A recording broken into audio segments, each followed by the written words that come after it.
Então vamos lá, boa noite a todos, sejam bem-vindos. Isso que vocês estão vendo aqui são uma parte do livro que eu publiquei. Na verdade, a lista inteira tem 38 itens, segundo eu vi no livro na bibliografia do livro do Ronald Robson, Conhecimento por Presença. Tá certo? Mas além destes, aqui são 25, além desses 25 nós temos aí 15 mil páginas de transcrições do curso online de filosofia. 15 mil páginas são 30 livros de 500 páginas cada um. E ainda temos mais 20 transcrições de 20 cursos avulsos cada um livro entre 100 e 200 páginas. Quer dizer, nós temos aí 50 volumes para sair, sem contar dispersos e anotações e o meu famoso diário, que é a totalidade do que eu publiquei no Facebook, que são, até o momento, são 3 volumes de 1000 páginas cada um, coligidos e organizados pela Estela Caim. Quer dizer, isso aqui são as obras do Olavo de Carvalho. Agora, isto aqui é uma lista do site academia.edu, de trabalhos acadêmicos sobre o Olavo de Carvalho. Muito bem. Desses aqui, pelo menos 70%, claro que tem trabalhos muito bons aqui no meio, sem dúvida, de gente que estudou, tem, mas são poucos. 70% a 80% disso aqui, a informação que tem nestes trabalhos acadêmicos são 2 ou 3 linhas tiradas da mídia popular, da Folha, do Globo, da Veja, etc, etc. Você acha que isso é nível de trabalho acadêmico, gente? Então a informação é a seguinte: aqui temos o astrólogo terraplanista, temos o anti-intelectualista, Olavo de Carvalho, né?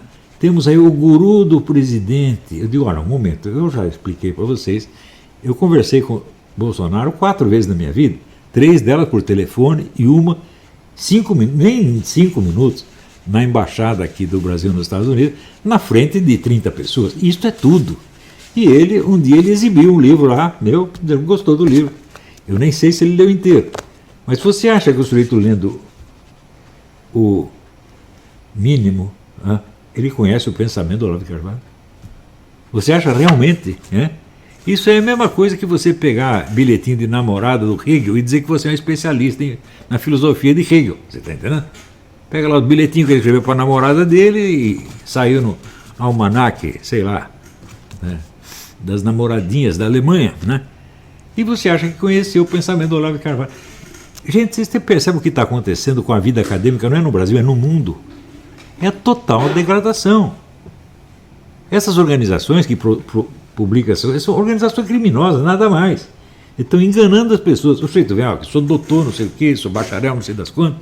E aqui tem um estudo sobre o Olavo de Carvalho. O sujeito não leu nada da minha obra, nada. E não tem a capacidade de ler. Você acha que alguém tenha, desses acadêmicos, alguém tem a capacidade de ler tudo isso aqui, extrair algum conteúdo, para dizer este é o pensamento do Olavo de Carvalho? Não. Quem tem para fazer isso, capacidade para fazer isso, é o Ronald Robson, que acaba de publicar, né, este livro aqui de 600 páginas, Conhecimento por Presença, né, em torno da filosofia do Olavo de Carvalho. E este realmente estudou a minha filosofia, sabe o que eu estou ensinando? Não é assim, o guru do presidente. Né? O que sai de comentários, né, a respeito, por exemplo, a Felipe Martins pertence ao grupo olavista e por isso teve conflito com não sei o quê. Coisa desse tipo, meu Deus do céu. Eu queria saber que raio de coisa é o tal do grupo olavista, que é um grupo ao qual eu jamais dou instrução alguma. Pessoal, quantas vezes eu conversei com o Felipe Martins desde há 2 anos? Eu acho que 2 ou 3 vezes. Oi, Felipe, tudo bem aí? Está precisando de alguma coisa? Está tudo bem? É isso, não vai passar disso aí. Agora, dá a impressão de grupo olavista, dá a impressão que é uma organização política montada para ocupar espaço no governo e mandar no Brasil. Bicho, eu vou contar um negócio para você. Se eu quisesse mandar no Brasil, eu mandava. Você acha que esse político todo tem capacidade para brincar comigo? Não tem. Mas eu não quero mandar no Brasil, eu só quero ensinar os meus alunos, é só isso. De tudo que era preciso fazer para melhorar o Brasil, o primeiro, eu uma vez fiz uma lista assim, das etapas que são percorridas necessariamente para você criar um movimento político que tem alguma importância histórica. A primeira etapa era a formação de uma intelectualidade. Isso leva de 30 a 40 anos. Depois, talvez você possa começar a formar uma nova classe política. Mas depois dos 30 a 40 anos. Bicho, o meu curso não tem 30 anos. Né? Eu comecei, que ano eu comecei o COF? 2009. 2009. Março de 2009. Então, ainda falta muito para você ter uma intelectualidade atuante. Nós já temos, digamos, umas 200 pessoas que estão atuando. Você acha que 200 pessoas são a intelectualidade de um país de 220 milhões de habitantes? É claro que não. Portanto, nós estamos no começo como é que se diz, do prefácio, do prólogo do índice. É isso que nós fizemos. Eu estou muito orgulhoso do que eu fiz, estou muito contente do que eu fiz. Mas, politicamente, isso é nada, gente. Isso é absolutamente nada. Nós poderemos começar a pensar, vamos dizer, numa militância política, quando você tiver realmente uma intelectualidade em estado de diálogo permanente. Você pode estudar isso aí, vamos supor, você pega o que era, vamos dizer, a vida intelectual francesa logo no pós-guerra. Você pode pegar duas revistas que tem ali, que tem a revista da L'état Moderne, que era do Sartre, e a revista Esprit, e por ali você vê o estado de diálogo permanente, que estava assim, entre uns 2.000 intelectuais. Então você sabe que ali há uma vida intelectual que está pronta para gerar uma política. Tá certo? E de fato gerou. Se não tem isso, não adianta nada. Você eleger um presidente e acha que vai mudar alguma coisa, isso é uma estupidez tão grande, que não há o que dizer a respeito disso. Aliás, hoje mesmo eu estava observando. Me ajuda a tirar as coisas daqui? Um momentinho, já vamos continuar. Deixa eu passar para cá. Já vai me dando aqui. Eu vou passando para você. Então, Vamos ver aqui, Maria.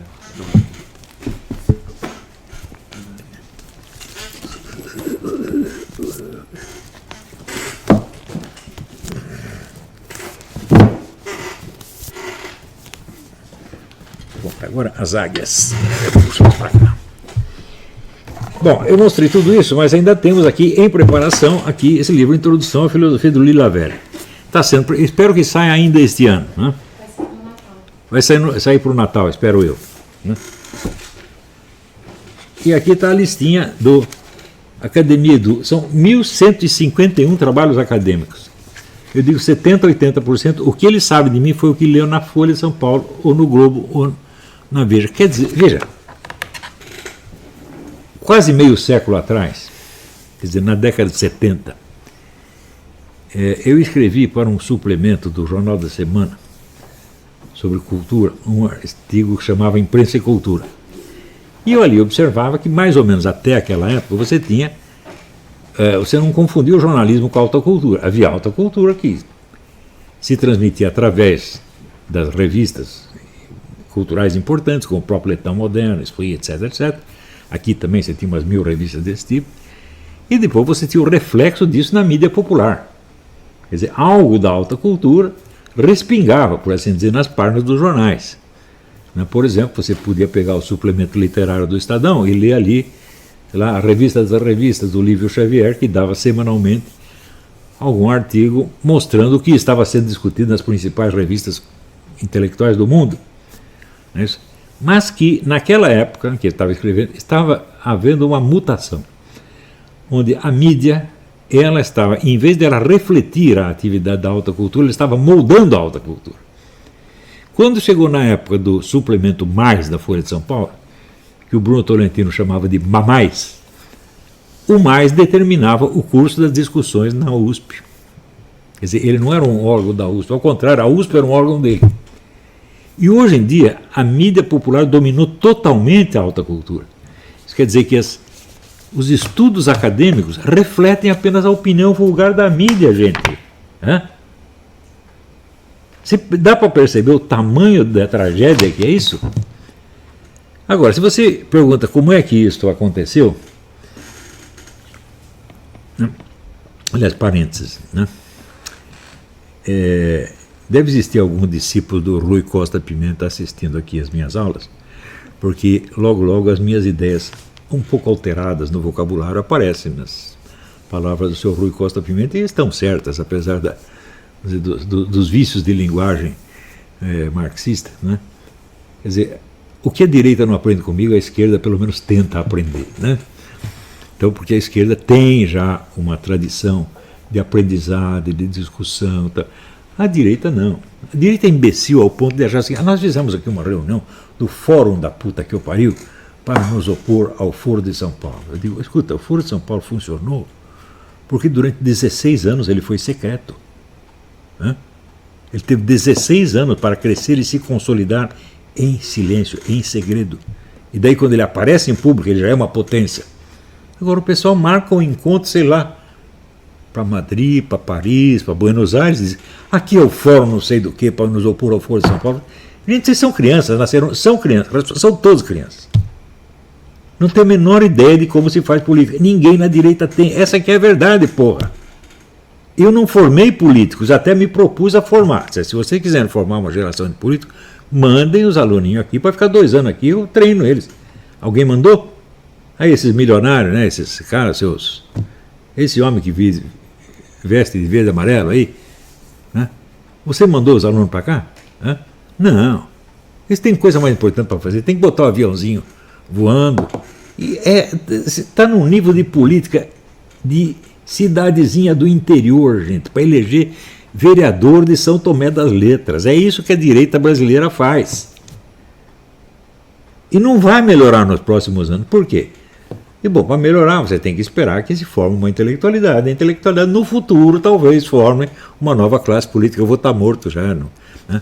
Quer dizer, o pessoal acha que eu estou querendo participar do governo. Então, não, só vou participar depois de falecido. Né? Então, mas quando nós vemos assim, os antecedentes dessa transformação que eu falei, que mudou as relações entre academia e mídia, de modo que a academia se tornou apenas um órgão de propaganda da mídia. As ideias publicitárias que você espalha pela mídia são ecoadas servilmente por trabalhos que se dizem trabalhos teses universitárias. Gente, a coisa é de um ridículo, deprimente. Né? Então, por isso que eu escrevi hoje, no Brasil, quem quer que assine um diploma é um estelionatário, e quem recebe o diploma é outro estelionatário. Não é modo de dizer, não é força de expressão, é literalmente isso. Quer dizer, você está diplomando pessoas como portadoras de um conhecimento que elas não têm e que o professor delas também não tem. Então, por exemplo, o pessoal fica muito impressionado com o padre Lima Vaz. O padre Lima Vaz teve uma formação universitária preciosa naquele tempo, a Universidade Gregoriana, essa coisa, né? Estudou muito, lia as revistas de filosofia, etc, etc. Ele impressionava as pessoas, mas quando você vai ver qual é o fundamento do pensamento do padre Lima Vaz, é uma estupidez fora do comum. E ele mesmo diz, né? No século XIII, Santo Tomás de Aquino, né, refundiu o pensamento católico, fundindo com Aristóteles. Agora nós temos que fazer a mesma coisa fundindo o pensamento católico com Hegel. Digo só que é o seguinte, um momento. Quando São Tomás começou a fazer isso entre a teologia católica e Aristóteles tinha morrido já fazia, né, 1700 anos. E o Hegel? Hegel é de ontem. Então, outra coisa, não havia nenhuma incompatibilidade entre o pensamento de Aristóteles e o pensamento católico. Ao contrário, eles se harmonizaram facilmente. Gente, Hegel era um satanista, porra. Não é brincadeira isso aí. Hegel pega toda a visão católica e mostra o seguinte: Hegel, estava na origem dos tempos e agora estou no final. A culminação da autorrevelação de Deus na história é a minha filosofia. Isso é o que ele diz. Hegel era idiota? Não, ele era um satanista mesmo. Como é que você pode fundir isso aí com o cristianismo? Não pode. Né? Agora, o padre dos Anjos, ele visava o quê? Assim, parecer elegante, enganar o pessoal acadêmico, que enganou muito bem. E depois eu digo, o padre Lazan não era um filósofo, o padre Lazan não, perdão, o padre Lazan era o meu mestre. O Lima Vaz não era um filósofo, era um vigarista, gente. Ele era um mentor da AP, que foi... O que é a AP? A AP é a organização comunista que se notabilizou por lançar uma bomba no aeroporto de Guararapes e matar um monte de gente que não tinha nada a ver com política. Não é isso? E a AP, até o Partido Comunista desprezava a AP porque é todo mundo radical louco. A organização da onde saíram Zé Serra e Fernando Henrique Cardoso. Isso aí é o que o Lima Vaz pariu, gente. O Lima Vaz só fez merda. Agora, ele sabia ler, né, uma revista de filosofia e fazer uma resenhazinha. Isso que ele sabia. E no Brasil, essa aparência de erudição é tudo. Porque as pessoas não vão ao fundo da coisa. Falam, não me interessa o cara é erudito ou não, me interessa o que ele está dizendo.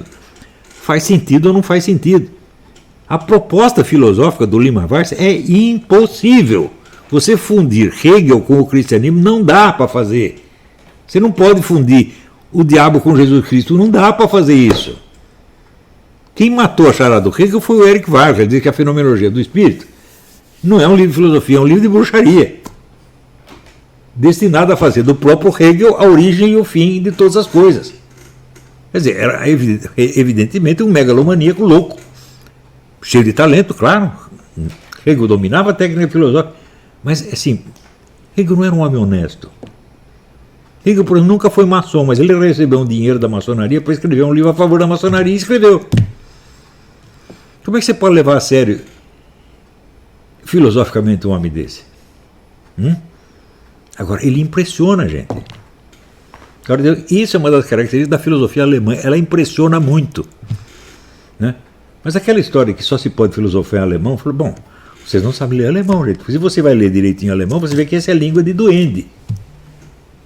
Para a poesia é uma língua maravilhosa, maravilhosa, mas para a filosofia, pô, cada palavra tem uma aura de significado, parece estar dizendo 1000 coisas, vai ver que não está dizendo nada. Filosofar, gente, é em latim e grego, isso sim. Em alemão não. Alemão é uma língua para confundir as pessoas. Então, você veja, o melhor dos filósofos alemães, né, que os dois melhores, Leibniz escrevia em latim e francês, porque ele não era besta. E o Schelling escrevia em alemão. Mas justamente por causa disso, passou a vida confusa, recomeçou a filosofia dele 4 vezes. Você pergunta, qual é a filosofia de Schelling? Tem 4. Então só a última vale. Não dá para fundir a filosofia final do Schelling com a do início. Não, ele mudou tanto que não dá. Schelling, no final, ele era outro filósofo. Porque aconteceu o seguinte, ele se apaixonou por uma mulher que era casada com um colega dele. Tirou a mulher do outro, a mulher divorciou, casou com ele. Foi um escândalo. Por causa disso, ele ficou fora da universidade durante 40 anos. Né? Daí resolveram chamar ele de volta. Né? Perdoaram ele e ele deu 2 cursos de grande sucesso no final da vida, que é Filosofia da Mitologia e Filosofia da Revelação, que são livros, para mim, são livros majestosos. Né? Mas quando eu consigo relacionar isso, tento relacionar isso com a filosofia do começo, eu falo, não consigo. Depois que o Schelling mudou tanto que ele está irreconhecível, é outra pessoa. Tá certo? Mudou para muito melhor. Para muito melhor. Né? Quer dizer, no começo ele era apenas mais um idealista alemão. Né? Mais um filhote de Kant e Hegel. Né? Mas no final ele transcende os dois de uma maneira. E ele. Existe um livro maravilhoso de um livro chamado John Lafland, que estuda Schelling e mostra como Schelling foi se afastando do idealismo alemão e se aproximando de Santo Tomás de Aquino. Mesmo sem perceber, porque ele não era um grande estudioso de Santo Tomás de Aquino, acabou pensando como Santo Tomás de Aquino, que ele conhecia superficialmente. Né? Mas é uma espécie de um milagre filosófico. Né? Então, essas confusões todas acontecem por causa da língua alemã, gente. A língua alemã é língua para você conversar com duendes, entendeu? Língua para você fazer macumba na floresta. Tá certo? Quando você vai ver o Heidegger, a primeira vez que eu li Heidegger, eu não li em alemão, eu li nas traduções do Arnildo Stein, que aliás são muito boas, né? Mas eu li aquilo, eu falava, isso aqui é macumba, porra. Isso não foi feito para você entender. Foi feito, não era uma filosofia, uma espécie de encantamento, está entendendo? Olha, um outro autor que é encantamento é o René Guénon. Quando você estuda o texto do René Guénon, você não dá para ler o René Guénon na tradução. Se você não lê francês, nem tente ler o Guénon. Ele tem um envolvimento espiritual terrível, ele subjuga você. Quer dizer, aquilo tem um efeito iniciático, tem um efeito espiritual que transcende a sua apropriação intelectual do conteúdo. E você então tem que decifrar aquilo, falar qual é a operação espiritual em que ele está me envolvendo. Só aí você começa a entender realmente o René Guénon. Se você vai só pelo conteúdo filosófico explícito, você não está entendendo.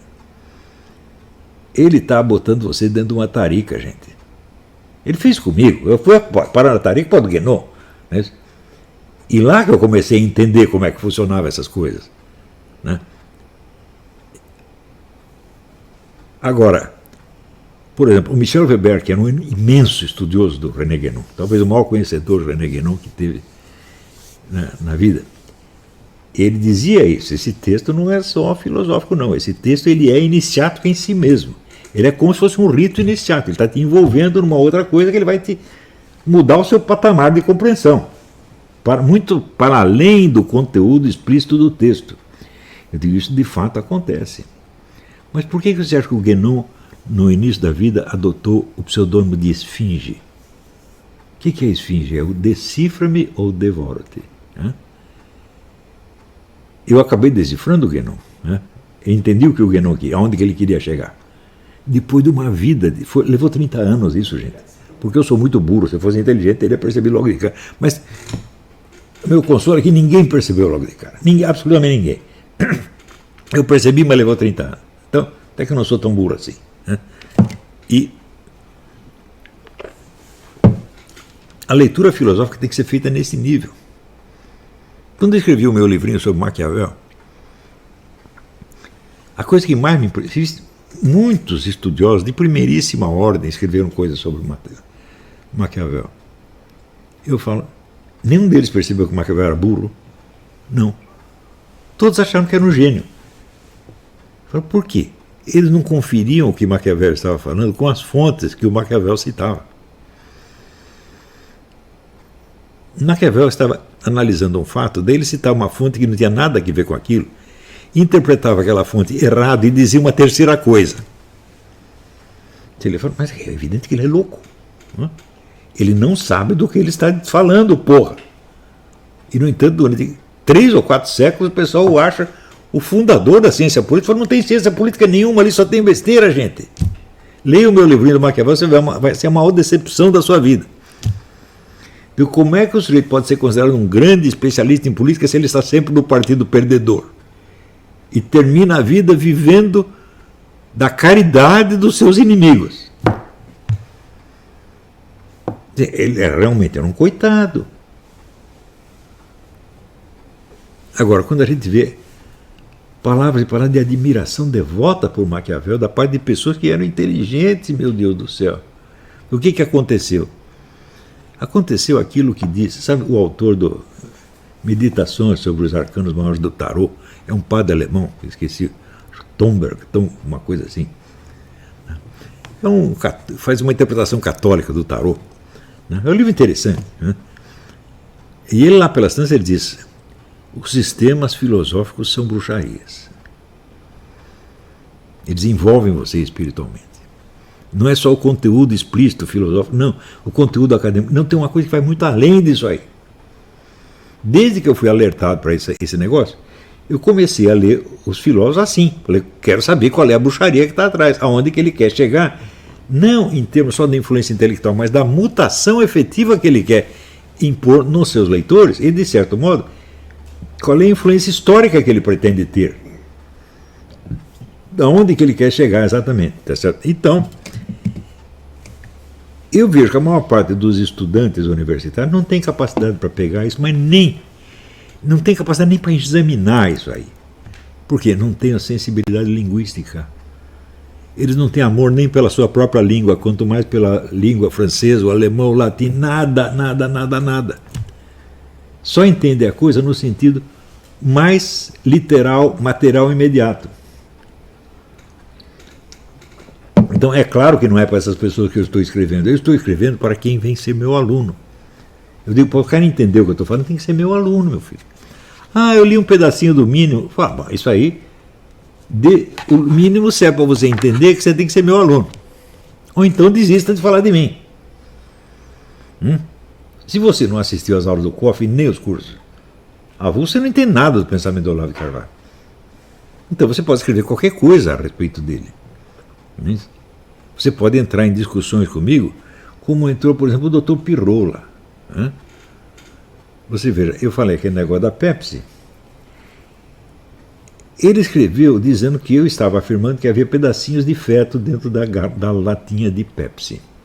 E daí explicava, não tem, isso aí não tem de jeito nenhum, porque o feto só é usado na parte da preparação, na parte da pesquisa. Quando tem o produto final, não tem feto nenhum ali.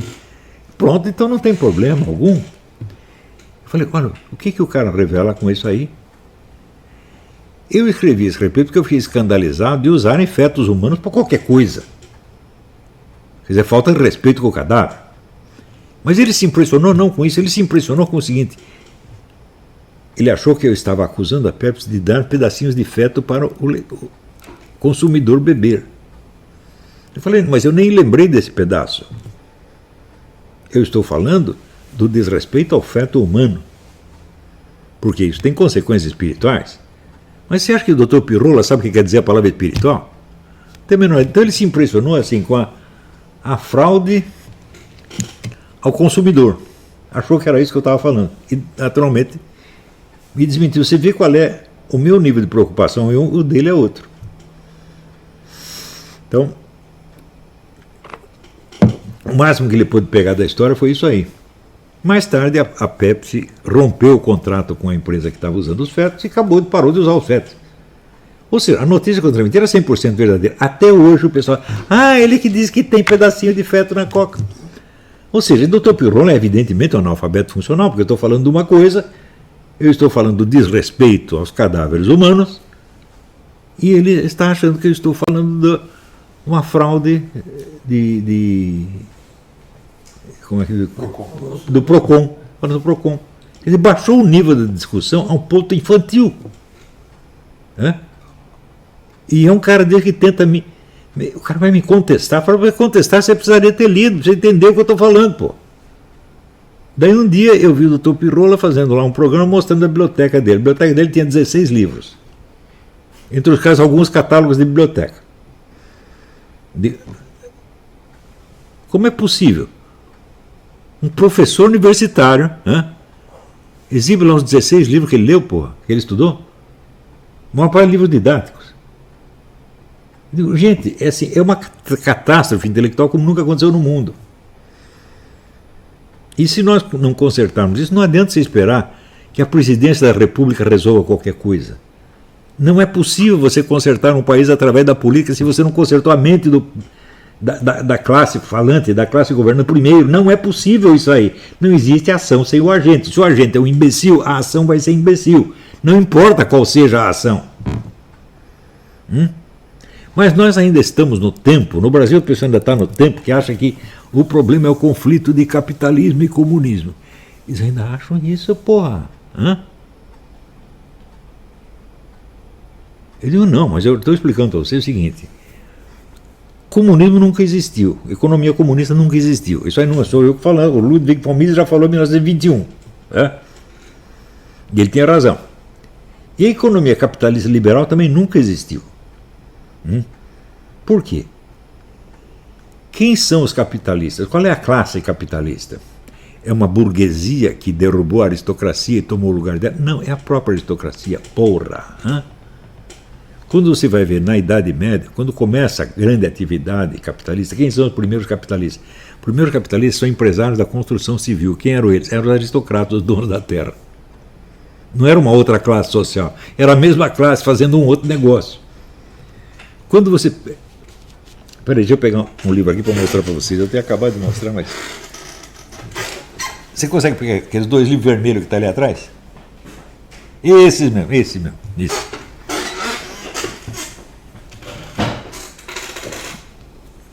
Olha aqui, você não vai ler esse livro. Chama Royal Families of the World. O autor chama-se Burke. Famílias reais do mundo. Aqui você tem a lista dos aristocratas. Quem são os grandes capitalistas? Eles mesmos. essa história de que uma classe derruba a outra e toma o poder, isso é uma estupidez fora do comum. Né? Karl Marx, quando falava de uma classe, era que ele para ele era um universal abstrato. Ele nunca foi ver os nomes das pessoas, porra. Se fosse ver os nomes, era tudo conde, marquês, duque, né? Príncipe. Quem são os caras que estão hoje no Bilderberg? Né? São milionários que subsidiam as famílias reais. E, portanto, as próprias famílias reais também. Isso nunca mudou, gente. A estrutura social do mundo hoje é a mesma de 2000 anos antes. Você tem a classe, você tem os aristocratas, que são os donos dos meios de ação. Né? Embaixo você tem os comerciantes, etc., que os ajudam. Tá certo? Embaixo você tem os intelectuais e os trabalhadores, e assim sempre foi assim, porra. Né? Então, dá uma olhada na lista dos membros do Clube Bilderberg. Você vai ver o nome de um monte de aristocratas que tem lá. Tem os aristocratas, tem o Papa, tem os banqueiros. E, quando você vê o que foi feito nos anos 60, né? Pensa bem, as obras completas de Karl Marx, a nova edição, que não acabou de sair ainda, tem 103 volumes. Nesses 103 volumes, quantas linhas Karl Marx dedicou a descrever como seria o regime socialista? Nem 15 linhas. Ele nunca disse onde era para chegar. Mas Karl Marx, logo no começo da vida, ele disse qual era o seu objetivo. O objetivo ele definiu assim: a crítica radical de tudo quanto existe. Isso quer dizer que a totalidade da obra de Karl Marx é apenas uma obra de destruição. Ele não falou nada para construir. Nunca tentou construir coisa nenhuma. Aonde que ele aprendeu isso? Em Hegel. Hegel chamava isso o trabalho do negativo. Você não precisa propor objetivos, é só você destruir uma coisa que a seguinte acaba aparecendo naturalmente. Só que a seguinte vai ser pior do que a anterior. E daí você vai ter que destruí-la também. Então você vai de crítica em crítica fazendo a crítica radical de tudo quanto existe. Um monte de idiotas, né, entre os anos de 1848, fundação do comunismo e a Revolução Socialista na Rússia, acharam que era para construir um regime socialista. Karl Marx nunca falou para fazer nada disso. E então eles conseguiram criar esse imenso movimento, né, que foi apresentado ao mundo como sendo a grande proposta construtiva. Nós vamos construir um mundo novo. Procura essa expressão em Karl Marx, não tem. Karl Marx fez tudo no espírito do seu mestre Hegel, o trabalho do negativo. Você não precisa dizer o que você quer fazer. Destrua algo e vai aparecer automaticamente algo no lugar dela. Por quê? O ser humano não tem propriamente a força criativa, ele só tem a força destrutiva. Quem tem a força criativa é o quê? A natureza, ou nós podemos dizer Deus. É uma coisa que não é o homem que está fazendo. Não é isso? Mas, justamente por causa disso, o movimento revolucionário se impregnou deste espírito da negação, da dialética. O que é a dialética? Hegel definia a dialética como o espírito de contradição sistematizado. Ou seja, você vai contradizer tudo sempre. E você fazendo isso, você acumula uma força monstruosa, força de destruição. Não há o que resista a isso. Se você não precisa propor nada, se você está aí só para criticar, você é inatacável. Você não precisa defender o que você está fazendo, é só você atacar o outro. Agora, se você começa a argumentar em favor das belezas do regime socialista, você se dá mal, porque só tem porcaria lá. Certo? Mas, se você, em vez de tentar fazer isso, que seria uma estupidez, você simplesmente busca os defeitos do adversário, sempre tem muito defeito, nunca para. Então, tem essa tradição do movimento esquerdista, que é da sua autodestruição. Cada geração pega o trabalho da geração anterior e desce o cacete. Pá, pá, pá, pá, pá. Então, todo o trabalho de uma geração de revolucionários é chamada de reacionária pela geração seguinte. Então, outro dia eu vi, né, uma tese universitária sobre a obra do médico eugenista, Dr. Renato Kell. Eu conheci o Dr. Renato Kell de vista, eu nunca conversei com ele, mas ele era pai de um amigo meu. Uma vez fui lá visitar o rapaz e vi o velho lá. E fiz uma sacanagem ali, porque ele tinha uma coleção das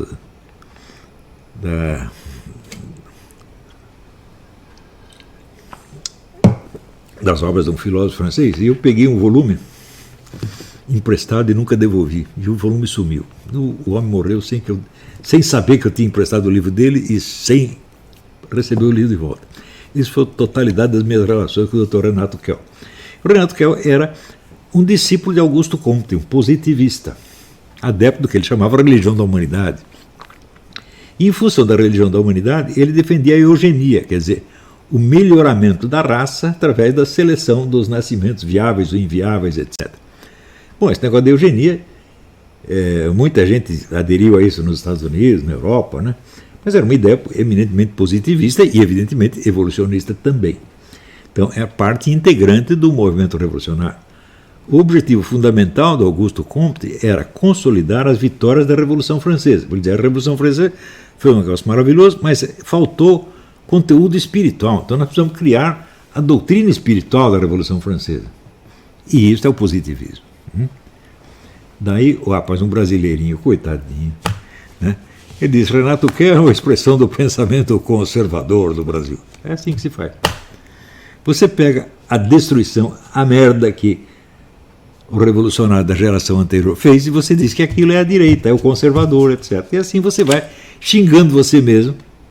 Tá certo? Você fica sempre numa posição inatacável, porque você não está propondo nada. Você está só fazendo o quê? A crítica radical de tudo quanto existe. Né? Então, por uma coincidência, o nome do rapaz, do autor disso é Weber. Weber era um positivista também. Então vi lá reuniões para discutir o livro do cara, que parece ser, né? É o que no Brasil, quer dizer, em Vila Nhocuné, parece ser um intelectual. Não tem algum sujeito ali que leu uma linha de Augusto Comte para dizer, olha, se é positivista não pode ser reacionário, meu filho. Positivista é revolucionário. Né? Só que o marxismo é a etapa seguinte da revolução. Né? Primeiro vem a Revolução Francesa, daí vem o positivismo já corrigindo, criticando e corrigindo a Revolução Francesa para aprofundar o processo revolucionário. E depois vem o Karl Marx corrigindo e aprofundando o positivismo para aprofundar um pouco mais e assim por diante. Né?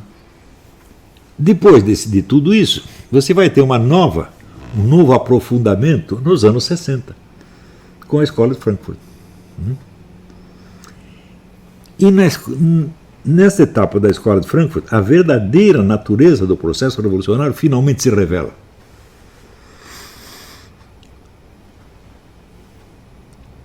O processo revolucionário, o único efeito real que ele tem, tá certo? É aumentar formidavelmente o poder da elite que comanda o processo. Se você pega as iniciativas políticas que houve desde o tempo, sei lá, de Júlio César, Átila Uno, etc., e compara com o que essas elites, com o poder que essas elites começaram a ter no século XIX, dá a impressão que você mudou de planeta. Né? Porque no século XIX você vê, por um lado, você vê o movimento comunista, que é um movimento que se alastra para o mundo inteiro, e por outro lado você vê a iniciativa do Cecil Rhodes, que é o cara que cria lá uma sociedade secreta para impor a dominação da raça anglo-saxônica sobre o mundo inteiro. Bom, até o momento quem ganhou a briga foi o Cecil Rhodes, evidentemente. E nos anos 60, quando aparece a Escola de Frankfurt, qual é a atividade real da Escola de Frankfurt? Consiste em transmutar o processo revolucionário, né, no processo de consolidação da autoridade da elite capitalista. Por isso que eles destroem, pela crítica corrosiva, a noção da revolução proletária. Noção que os fascistas já haviam esculhambado no começo do século. Os fascistas diziam o seguinte: o proletariado não pode ser o agente fundamental da revolução, porque não existe proletariado internacional, porra, só existe proletariado nacional. O proletário não é um bicho móvel que pode estar mudando de país toda hora. O proletário está arraigado na sociedade onde nasceu. Ele, coitado, não tem dinheiro para sair dali. E se ele vai para outro país, ele vai morrer de fome, ele vai virar lumpen proletário. Né? Então, diziam os fascistas, com toda a razão, a classe proletária não pode ser o agente fundamental da revolução. Quem tem de ser o agente da revolução? A nação. Então, não é proletários contra burgueses, é nações proletárias contra nações burguesas. Quem subscreveu essa ideia 100%? Stalin. O movimento terceiro-mundista criado por Stalin é assim: esqueça esse negócio, não brigue com a burguesia, porque nós temos que juntar proletariado e burguesia da nação pobre contra proletariado e burguesia da nação rica. Quem subscreveu esse programa 100%? O Partido Comunista Brasileiro, o partido do Luiz Carlos Prestes. Se você pega lá o programa, sei lá, do governo João Goulart, o que era isso? Era isso. Quer dizer, o Brasil inteiro é uma nação revolucionária contra a nação reacionária. E aqui dentro nós não brigamos com os burgueses. Nós somos amigos, está aqui o dono da Paneta, está aqui o dono da... não sei o que, tudo amiguinho dos comunistas, porra. Né? Então, esta simbiose dos comunistas com os capitalistas não foi invenção do Partido Comunista Brasileiro, foi invenção de Stalin, que a copiou do que? Ele leu os livros dos fascistas e falou: não é que esse desgraçado tem razão? Né? E adotou, e funcionou, se você quer saber. Mas depois, quando chega nos anos 60, você tem a nova transmutação. Né? O proletariado, nós não conseguimos mais arrebanhar o proletariado para fazer a revolução. Por quê? O proletariado está enriquecendo dentro do capitalismo, ele não está empobrecendo, como previa Karl Marx. O nível de vida do proletariado melhorou 1000% no capitalismo. Né? Então não podemos mais contar com o proletário, porque ele não quer revolução nenhuma. Mas deve ter pessoas que estão criando a revolução. Quem? Quem está insatisfeito. Então nós temos que esquecer aquela insatisfação econômica do proletariado e buscar qualquer insatisfação que possa servir de pólvora para a nova explosão. Então você tem, sei lá, você tem os negros, você tem os gays, você tem as mulheres insatisfeitas, tem mais isso, mais um monte de insatisfações subjetivas que constituem o programa do que hoje eles são os direitos humanos, a política de inclusão, etc, etc, etc. Só que acontece o seguinte: quando que você juntar todas essas insatisfações pode produzir um regime socialista? Nunca. Essa variedade de insatisfações só pode ser explorada por meio capitalista.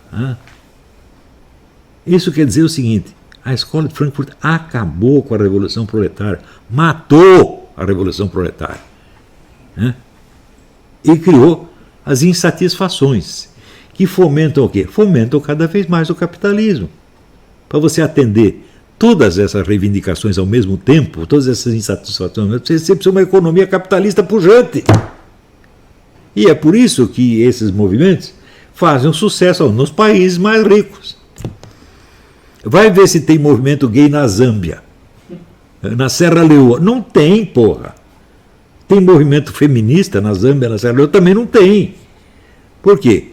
O gay precisa ser um pequeno burguês, ou um grande burguês. E a mulher feminista também tem que ser burguesa, tem que ter. É uma mulher chique, você está entendendo? Por que você vê hoje as grandes fortunas, todo aquele pessoal do grupo Bilderberg, né, financiando os movimentos comunistas no mundo inteiro? Por que eles fazem isso? O comunista antigo, que está ainda antenado na fase anterior da Revolução, ele pode repetir a frase do Lenin, tentar explicar isso tudo com aquela frase. Né? A burguesia nos vende a corda com que nós vamos enforcá-las. Então são os comunistas que são espertalhão, estão enganando os burgueses, etc, etc. Só que essa é uma explicação que serve para a fase anterior, agora não serve mais.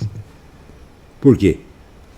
Os capitalistas estão sendo enfraquecidos por esse processo revolucionário. Ao contrário, essas mega fortunas crescem ilimitadamente e fazem o que quiser no mundo, incluindo as mega fortunas chinesas, gente. Agora está tudo misturado. Isso quer dizer que entre a análise que eu apresentei no debate com o Duguin e a situação atual, houve alguma modificação. Houve, primeiro, a penetração da China na elite dita ocidental. Quer dizer, já não são mais bem aqueles 3 blocos. Os 3 blocos ainda existem, mas funcionam de uma maneira um pouco mais complicada hoje. Eu não vou explicar isso hoje, outro dia eu explico. Mas isso é para vocês entenderem o seguinte: por que o Stalin, quando viu a proposta da Escola de Frankfurt, que foi apresentada pelo Lukács nos anos 20, Stalin não quis saber daquilo. E ele percebeu, né, que o negócio, por exemplo, do sex lib ia dar muito errado. Diz, você não vai poder construir uma economia socialista, uma potência socialista na base do sex lib, meu Deus do céu. Você precisa de uma sociedade hierarquizada onde todo mundo te obedeça. Você precisa de uma bela ditadura moralista pra caramba. Então, bom, eu conheci os líderes do antigo Partido Comunista, todos eram pater familias, era o pai siciliano severo que não deixa a filha namorar. Eu vi isso, porra. Né? Ainda tinha isso quando eu era jovem, né? Você pegava aqueles diretores do Partido Comunista, era tudo uns velhos moralistas, não deixava as filhas nem namorar. Eu conheci um que chefiava ali a parte da Zona Norte, e quando algum moleque se metia com as filhas dele, ele falava, você não entra mais aqui no setor. O setor era a Zona Norte de São Paulo. E o cara não entrava mesmo. Se entrasse, podia morrer. Então, sabe qual era a grande reserva moral do Partido Comunista em São Paulo? A força pública, que até a polícia militar. O que tinha de oficial comunista ali não era brincadeira. Então, mas isso era assim, o velho partido. Né? Claro que esse pessoal, no qual ainda existem alguns tipos, né? Aldo Rebelo é um cara dessa época, ele ainda entende as coisas mais ou menos nessa base. Nesses partidinhos PSOL, etc., ainda tem uns velhinhos que pensam assim. Major Olímpio, esses caras. Então, o fato é o seguinte, a Escola de Frankfurt matou a Revolução Proletária e criou milhares de revoluções burguesas, que só podem fomentar o capitalismo. Né? E é o que eles estão fazendo hoje. Isso quer dizer, não é o comunista que está enganando o burguês, tirando o dinheiro do burguês para depois matar o burguês. Não! É o burguês que está enganando o comunista, fazendo trabalhar para ele, porra! Precisa ser cego para não perceber uma coisa dessa. Né? Então, qual é a luta hoje? Bom, no meu entendimento, a luta é contra o demônio. Não é isso?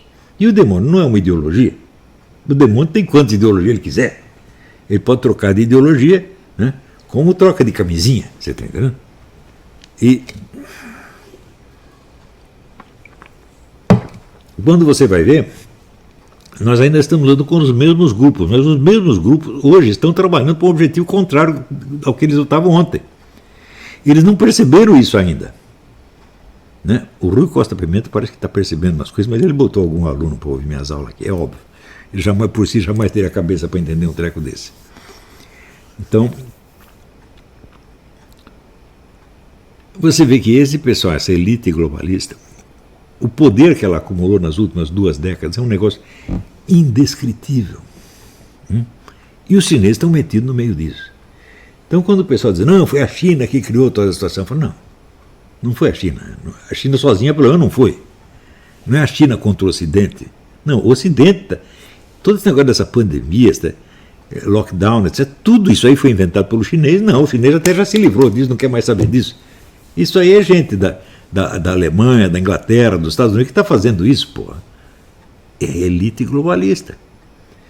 E a elite globalista, ela não tem identidade nacional, isso é fundamental, porque ela já não tinha no tempo do Cecil Rhodes.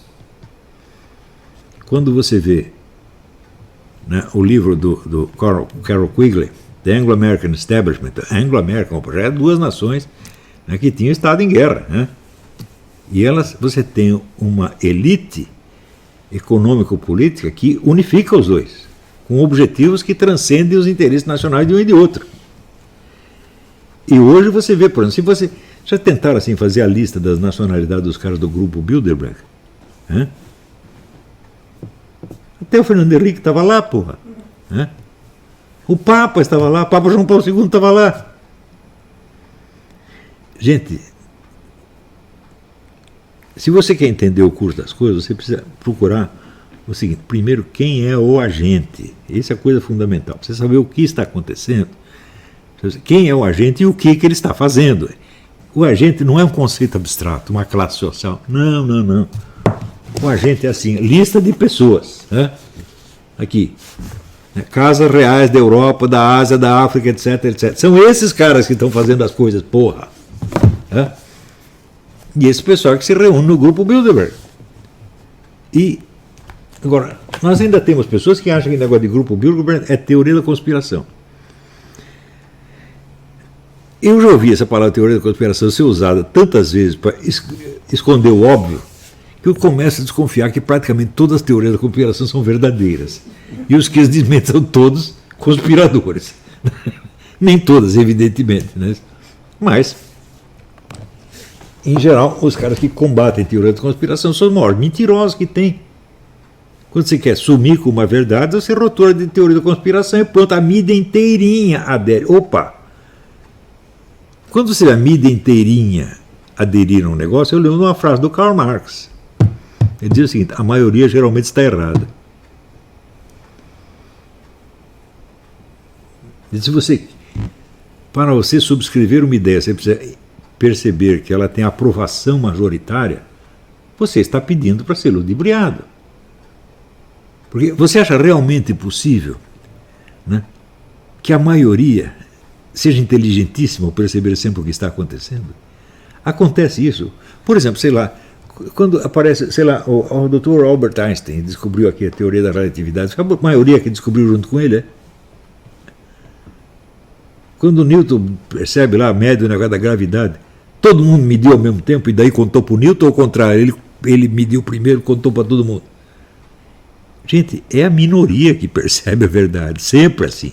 A minoria primeiro, e a maioria leva décadas ou séculos ou milênios para perceber. Então não vá atrás da minoria que você vai errar, porra.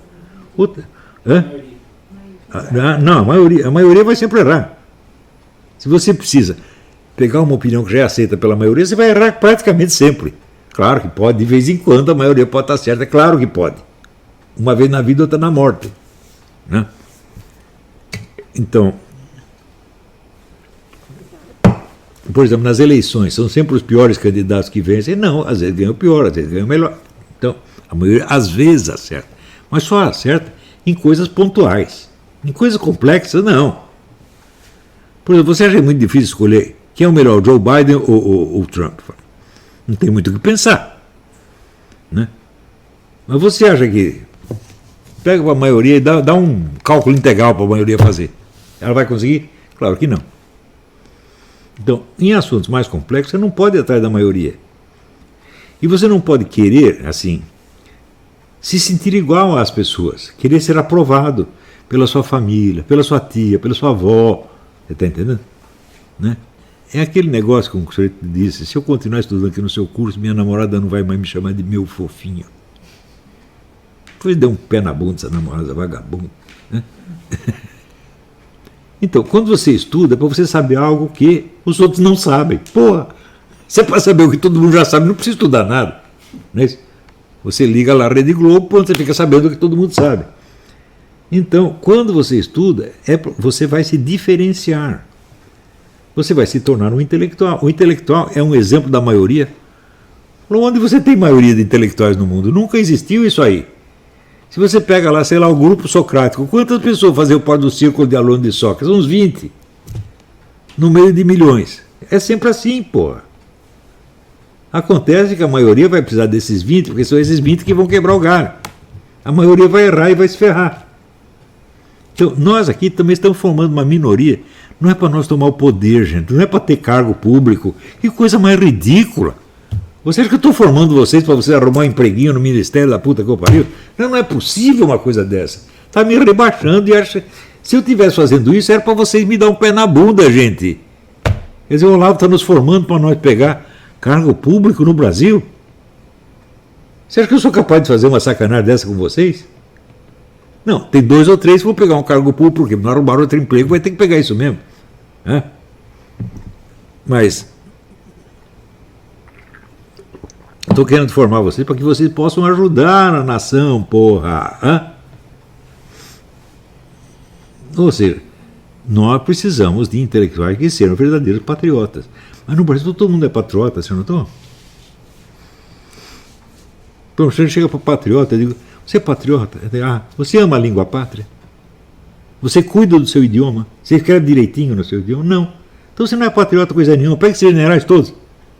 Quantos de vocês têm amor à língua pátria? Nenhum. Quantos de vocês têm amor ao passado histórico? Nenhum. Todo mundo fica escondendo o passado.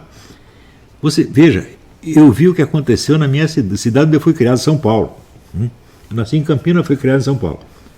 A cidade de São Paulo foi destruída por todos os governadores e prefeitos que os milicos colocaram lá. Faria Lima e outros. Era só minhocão, destruição. Né? Pegava edifícios, ruas inteiras que eram marcas do passado histórico e destruía tudo. Não foi tão grave quanto em outros países, como por exemplo na Romênia eu vi, que lá o Ceausescu derrubava igrejas do século IX para botar um conjunto do BNH no lugar. O que pode fazer com o sujeito desse? Para fuzilar. De fato, fuzilar não fizeram muito bem. Né? Só que, qual prefeito de São Paulo foi fuzilado? Nenhum. Os caras enchem tudo de minhocão, destrói tudo, põe minhocão no lugar. Pô, eu sei onde é para botar o minhocão, não posso dizer. Né? Eu vi os caras fazendo isso no Rio e em São Paulo. O JK destruiu o Rio de Janeiro, que era a cidade mais linda da América, talvez a mais linda do mundo, para fazer aquela porcaria de Brasília. Você chega em Brasília, a primeira vez que eu cheguei em Brasília, Brasília já estava velha. Eu lembro, eu entrei no Hotel Nacional e falei, isso aqui é um filme da Atlântida. Vou no Hotel Nacional ver se não parece filme da Atlântida. Aquilo já saiu de moda, já acabou. Mas você olha os velhos edifícios que tem no Rio de Janeiro, eles saem de moda, nunca vão sair, porque eles são, vamos dizer, o documento vivo do passado. Documento vivo da continuidade histórica. E isso, em São Paulo, sumiu tudo, gente. O que sobrou de São Paulo antigo? O pátio do colégio, olha lá. Que é um negocinho desse tamanhinho. São Paulo sumiu. A Avenida Paulista sumiu. O Jardim Trianon sumiu. Tudo sumiu. Para botar num lugar umas porcarias feitas de pastilha. Sabe qual é a sorte do Rio de Janeiro? É que no Rio de Janeiro não tinham tanto dinheiro para destruir a cidade quanto tinham em São Paulo. São Paulo não sobrou nada, no Rio ainda sobrou alguma coisinha. Eu tive... Você não imagina a minha emoção quando eu mudei para o Rio, e eu estava ali percorrendo a praia de Copacabana, e eu vi o lugar onde morreu ali o Siqueira Campos. Né? Você tinha o Forte Copacabana ali, falei, morreu aqui. Então eu falei, eu estou vivendo a história. Né? Você ainda tinha as marcas no chão. No Rio ainda sobrou umas coisinhas, mas se puder logo vão destruir tudo. Agora São Paulo sobrou tudo, destruiu tudo. Né? E os caras que destruíram são tidos como os melhores prefeitos de todos os tempos. Faria Lima, Milico. Milico estuda engenharia militar. Se engenharia militar cria uma ponte para bombardear ela amanhã. Você levanta a ponte hoje, atravessou a coisa, agora vamos destruir para o inimigo não usar também. Quer dizer, engenharia militar consiste em criar para destruir rapidamente. E era a mentalidade. Quando destruíram o Palácio Monroe no Rio de Janeiro, quem fez aquilo tinha que ser fuzilado, meu Deus do céu. E você destrói aquilo para criar o quê? Uma estação do metrô?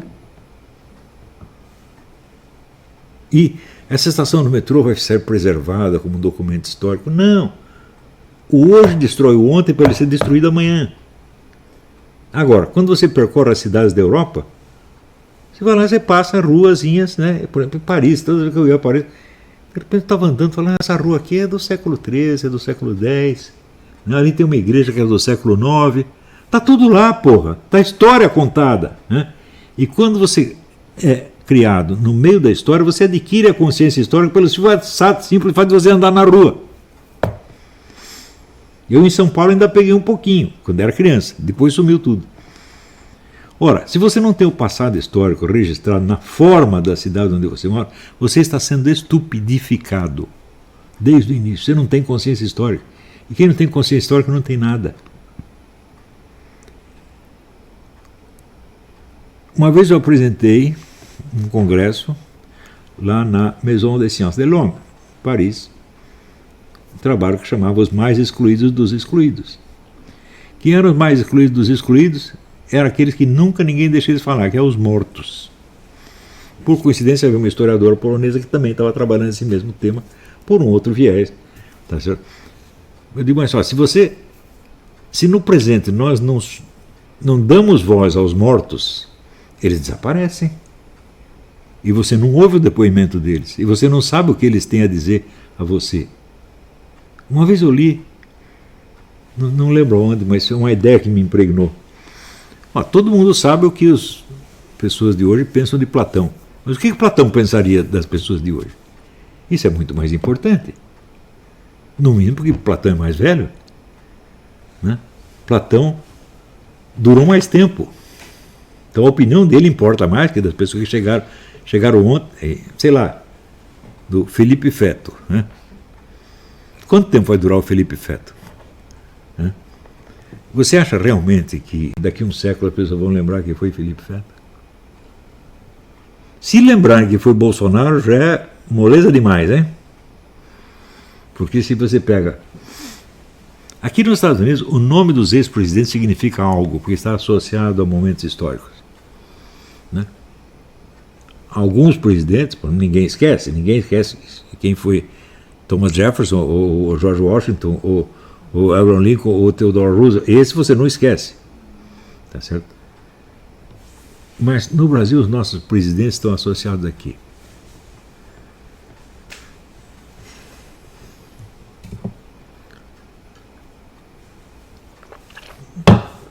Bom, gente, entenderam o que eu estava falando? Agora veja-se como é feito de tudo isto, e esta é a parte central do que eu tenho a dizer.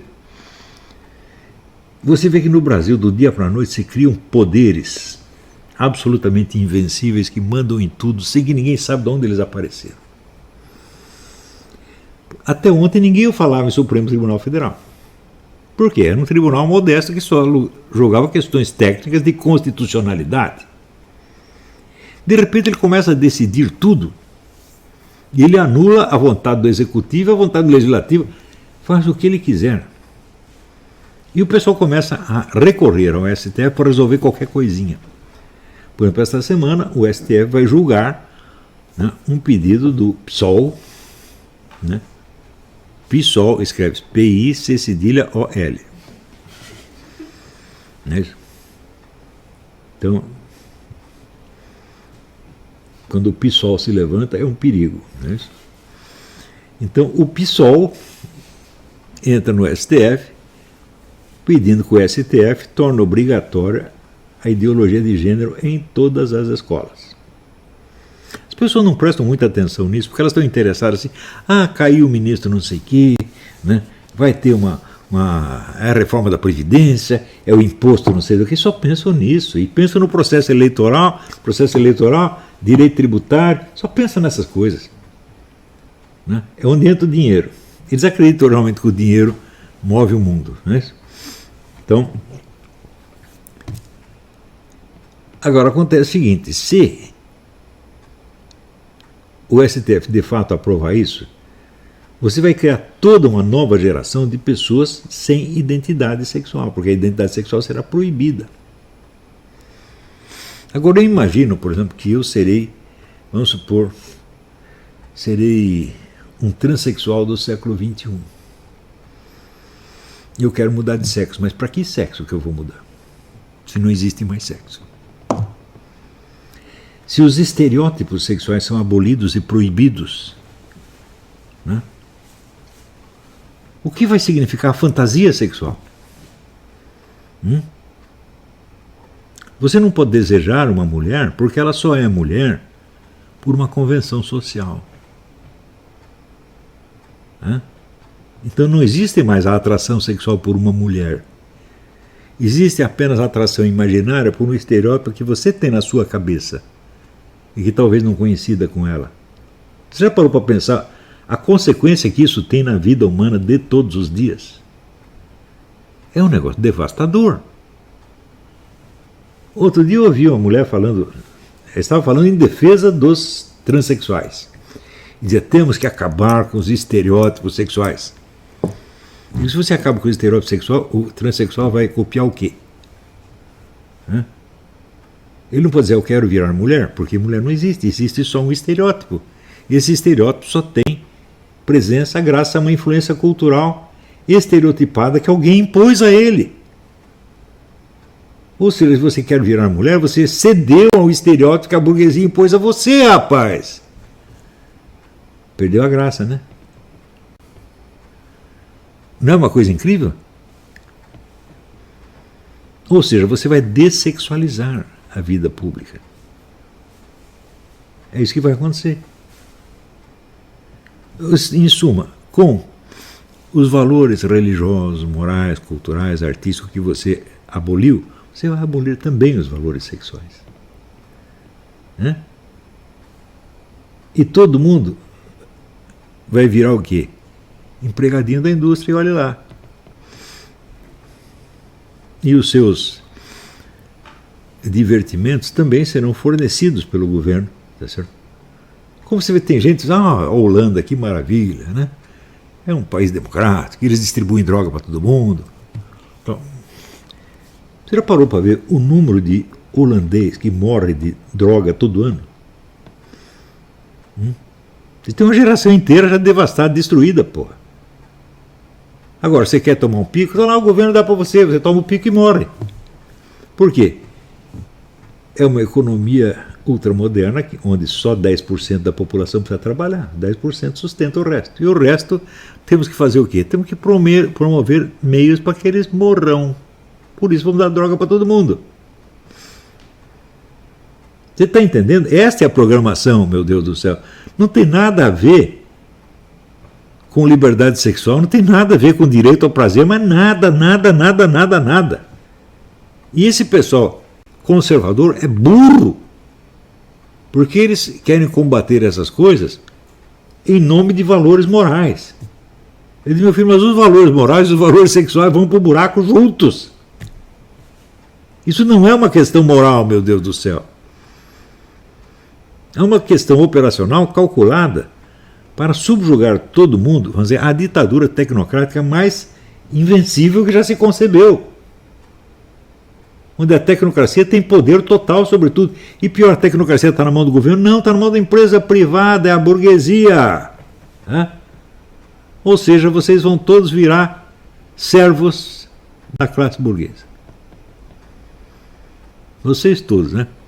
Heterossexuais, homossexuais, transexuais, tetrassexuais, o que quiser. Vai ser assim, meu filho. Militantes. Como é? Militantes dos partidos revolucionários. Claro, militante do Partido Revolucionário que vai ser financiado por algum Bill Gates ou coisa assim. Vocês perceberam o poder do capitalismo, gente? Olha, nunca existiu outra economia a não ser capitalista. Capitalismo e economia são a mesma coisa. Não é isso? Por exemplo, quando se dá mudou do feudalismo para o capitalismo, não. O que é essa mudança? Né? A economia era capitalista do mesmo jeito, só que qual era a forma fundamental da riqueza? A terra. Depois passa a ser, vamos dizer, a riqueza financeira. Mudou o regime? Não. Mudou o meio de riqueza apenas, porra. O sistema, as pessoas que mandam das suas mesmas, porra. Quem estava em cima continua em cima, quem está embaixo continua embaixo. Claro que sempre tem uma pequena mobilidade, um cara sobe, outro desce. É tipo o exemplo que eu dei do Alfred Milner, que não tinha dinheiro nenhum e virou o chefe como é que se diz, da elite globalista. Isso sempre pode acontecer. Mas, gente, agora no dia 11, o STF vai criar essa mudança, que é a mudança mais profunda e mais devastadora que já se impôs na história do Brasil. E o pessoal continua discutindo aí o quê? É a vacina, é o ministro, né? O ministro cai, não cai, né? E a próxima eleição, vamos lançar candidatos, pronto. Quer dizer, o Brasil dá um exemplo de inconsciência histórica como nunca houve no mundo. Por quê? A consciência histórica do brasileiro já foi abolida pela mudança no cenário físico. Se você não tem as marcas do passado no mundo visível, você vai conservar aquilo na sua memória? Só no seu pensamento? É impossível, gente. Por que nós todos precisamos de elementos mnemônicos, fatores mnemônicos, objetos materiais que nos lembrem disso ou daquilo. Né? Portanto, se você não vê uma pessoa durante muito tempo, quanto da fisionomia dela você guarda na mente? Você guarda um esquema genérico. Mas, por exemplo, eu penso na minha mãe, a falecida Dona Anice. Né? Bom, eu convivi com a Dona Anice durante mais de 50 anos, quer dizer, o rosto dela teve 1000 aparências diferentes ao longo desse tempo. Quantas dessas eu guardei na memória? Uma ou duas vagamente desenhadas. Está entendendo? Isso quer dizer que se você não tem a marca visível, né, o auxílio mnemônico, tudo apaga, e você não sabe o que aconteceu. Então, o ambiente físico brasileiro apaga a consciência histórica das pessoas. E você não entende o passado, você também não entende o presente, muito menos entende o futuro. Você entende a tragédia que é isso, gente? Ou seja, a primeira coisa a fazer no Brasil é restaurar a memória. Eu sempre vivo contando para vocês coisas dos anos 50, 60, etc., para recolocar as coisas no seu devida narrativa histórica. Sem isso você não entende nada. Mas, você vê, o mundo moderno, a nova civilização, ela é feita na base do apagamento proposital do passado. Outro dia eu estava conversando aqui, né, eu vi que aí na VCU, universidade aqui, eles só aceitam citação de trabalhos que foram publicados nos últimos 5 anos. Porque os anteriores têm elementos racistas, preconceituosos, etc, etc. Então você some com o passado assim, sob um pretexto científico, entre aspas, tão imbecil. Falei, mas se no passado os documentos eram racistas, eles são documentos do racismo, meu Deus do céu, eu posso saber o racismo, eu preciso ler a coisa antiga. Não é isso? Então, eu entendo alguma coisa da história do racismo americano, por quê? Porque eu li documentos a respeito, e esses documentos eram, né, de uma época em que tinha discurso racista, porra. Né? Não é normal isso aí? Agora, por exemplo, você não pode ler os livros antigos. Então, bom, você vai ter que entender, por exemplo, você vai ter que entender o nazismo sem jamais ler o Mein Kampf. Né? E vai ter que entender o comunismo sem nunca ler Lenin. Como é que vai ser isso? Isso é estupidificação planejada, gente. Agora, a elite vai continuar lendo tudo. Quer dizer, a formação da elite, a formação dos filhos do Bill Gates, etc., vai ser bem diferente da formação da classe acadêmica normal. Vocês entenderam, então, por que esse negócio acadêmico não tem mais importância, não tem mais valor nenhum? Se você pega aqui, o que esses caras acadêmicos sabem do Olavo de Carvalho? Sabem o que ele leu na uma ou duas matérias da Folha de São Paulo. E o que leram lá está errado. Então, isso quer dizer, nós temos que criar uma nova vida intelectual, extra-acadêmica, e na verdade até anti-acadêmica. Se nós não fizermos, nós estamos lascados. Não é porque você não gosta deles, não é isso aí, nós precisamos de uma outra coisa. Deu para entender? Então, gente, pensem no dia 11. Tem um amigo meu que dizia, não, nós precisamos criar uma mobilização, porque está provado que se você botar 3,5% da população na rua, não tem tirania que aguente. E muito bem, experimente botar 3,5% dos brasileiros na rua contra essa medida do STF da ideologia de gênero. Se conseguirem, vocês me avisam. Mas eu não acredito que vão conseguir. Tá bom? Então, até semana que vem, muito obrigado. Hoje não tem pergunta. Foi longe demais a aula.